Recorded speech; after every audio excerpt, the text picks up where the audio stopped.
Has he outsmarted Magnus to get black? Maybe, but will he live to regret having the black pieces? That's the big question. The games are beginning. 5 extra minutes for Magnus Carlsen could be decisive. He needs to win, however. Magnus with white plays the Spanish. It's the Spanish on the board, and we're going to quickly jump into Toronto with Levy and James and their thoughts on the bids we saw and the opening that we're seeing right now. Thanks, Tanya. Yeah, the opening, definitely a bit of a surprise. I mean, we have some sort of weird, we have an open Spanish, which I think is definitely in Fabiano's wheelhouse. I just want to say something. We were going to stand here as commentators and say, wow, Magnus bid 10. That was his max. He knew Fabi was going to bid 958. And then he said, I had no idea what's right. It was funny, yeah. Because, you know, I was going to be like, oh, that's such a brilliant read by Fabi. And then he just goes, yeah, I had no clue. They have so little time to make that decision. That's true, bro. It's very quick. I mean, and of course, 958. Usually you see Magnus is the one that does it. Like, Magnus is the one that always outbids you by 1 or 2 seconds here. So Fabi may have a little mental edge here. You see how Magnus was pissed. Basically, you can just tell this is not the friendly Magnus right now. He's trying to close out.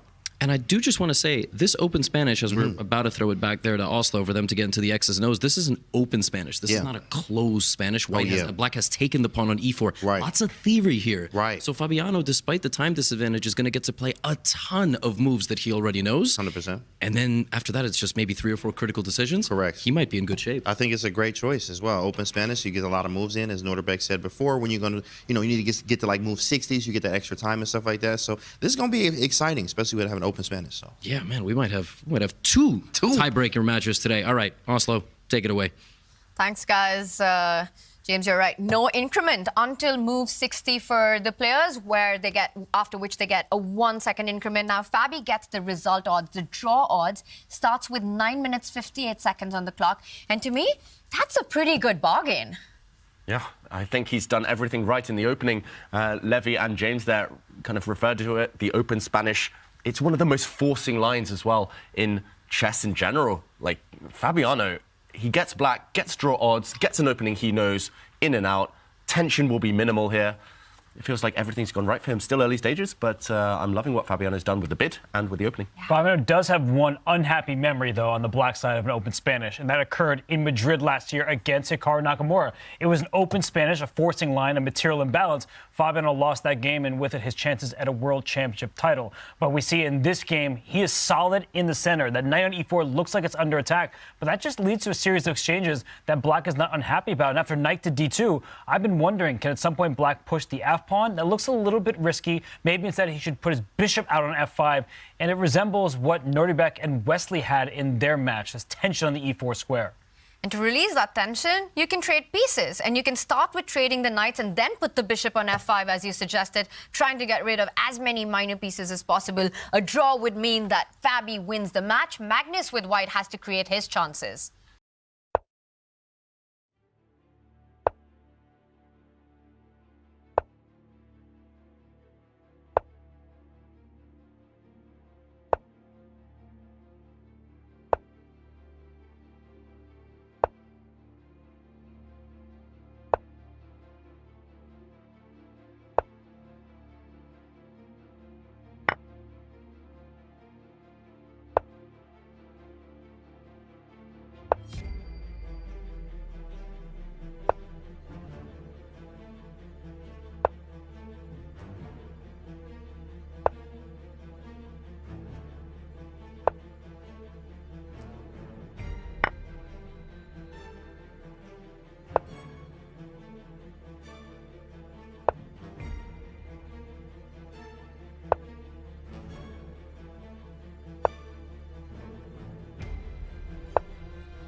And that white knight will not only jump to d6, but if black rook moves forward to e7, it will attack it further from that f5 square, eventually getting that e6 pawn rolling down the board.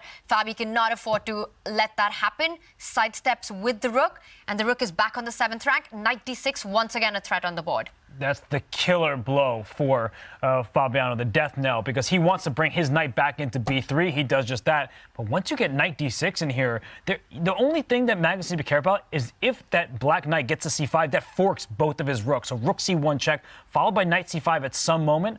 Unfortunately, after knight d6, his rook on e8 is under attack. So I don't think he's going to survive this one. Ooh, watch out. There's a threat of a draw right now. Perpetual check. Black's knight, if it comes down to f1, checks the white king, and the white king cannot escape. And Magnus, with a head shake, he was not expecting to move knight to d2. He thought he had it in the bag when he played knight d6. And Fabi throws a curveball with this one. Big threat. He's lucky he's still winning Magnus Carlsen after missing this nasty, sneaky move. The white rook is attacked, but you cannot move it. If you move the white rook or if you capture the black rook, draw on the spot. The black knight comes to f1, check, forces the white king back, and we'll see a yo-yo. The black knight move, discover check, and this dance will last forever. Magnus needs to give some space to his king. It's the type of move that completely rattles a player. You can see Magnus. He needs to regroup right now. And just like yesterday when he's going to sacrifice his queen, Fabiano finding a desperate try, but he pushes a pawn, does Magnus Carlsen. He trades off a pair of rooks. G7 is now loose. So Magnus, despite the initial shock, he still found the best continuation. And that's where having time on the clock is such a lifesaver. Here, Fabiano simply doesn't have enough time, down to just over 1 minute. We're only at move 33, increment a distant dream. It's going to be a race on the clock, even if he weren't losing this position. But it does, unfortunately, look like that white e-pawn is going to decide matters. White's king now given enough air to survive on its own. It will take care of itself. The other white pieces will get the job done. And, OK, he's sliding behind. Good try from Fabiano, trying to put his rook behind a pass pawn. That's what we're taught in all positions, but it's just collapsing. The g-pawn is now up for grabs. But don't take it with the rook, because if you take that pawn with the rook, the king steps to the side, hitting the knight on e8. The knight can't move because it's the only piece defending that rook over there. So Magnus still has his work cut out for him. Fabiano's creating a challenge, but now that pawn is 1 square away from promotion, and I think it's going to get to the other side. And Magnus Carlsen taking his time. This could very well be Fabiano Caruana's very last moments in the Champions Chess Top final. And you can see it in him. And Magnus knows he's close to victory in this one. Fabi pushes the f-pawn. Is there a knight jump? Knight moving to c7. Do you have the path right now to get that e-pawn to e8? Perhaps, although the black knight goes back to f6 and holds things for now. That's why Fabiano has vacated the f6 square with his pawn thrust, but it is desperation. Magnus doesn't need to break kind of this formation. Actually, black is stuck. Black can barely move anything at all. The white knight jumping out the way, you can play that at will later on. Maybe he'll play it now. Maybe he'll move the knight. You can even take the g7 pawn if you want to be really flashy with the white knight. But I'm expecting Magnus to just take a calm approach, not allow any counterplay or any tricks at all. Fabiano's down to 42 seconds, and this may be the last 42 seconds of his entire event here. If he loses, he's eliminated. Look at that move, g5, taking away that knight's backtrack. Beautiful move from Magnus Carlsen there, just removing any defensive hope at all. Yeah. Look at Fabiano in pain. Oh, he's got no time, simply under 30 seconds now. Oh, and I think he's just coming to terms with everything that's happening, because it is not just about losing this game. Fabiano Caruana will be eliminated. He will be knocked out of the Champions Chess Top finals. He takes a break. He does pick up the pawn, but now that knight will not jump back to f6 to guard that e-pawn from promoting. There's a check on f3, but I think it's only a check. And Magnus needs to pause, calculate. He does it. He realizes that knight f3 is just a check, grabs that g7 pawn, and it's handshakes. Fabiano Caruana is eliminated. Magnus Carlsen stamps his ticket to the finals. And what a great game there from Magnus. He even missed a tactic. He was shaken, but he was able to regain his composure. He eliminates Fabiano Caruana, but congratulations are in order to Magnus Carlsen. He moves through to the finals without a third set being necessary. And you can see the disappointment on Fabi. It was quite the start to the Armageddon. He got the black pieces. He had enough time, and he got the opening that he was hoping for. Then Magnus Carlsen gets the job done. And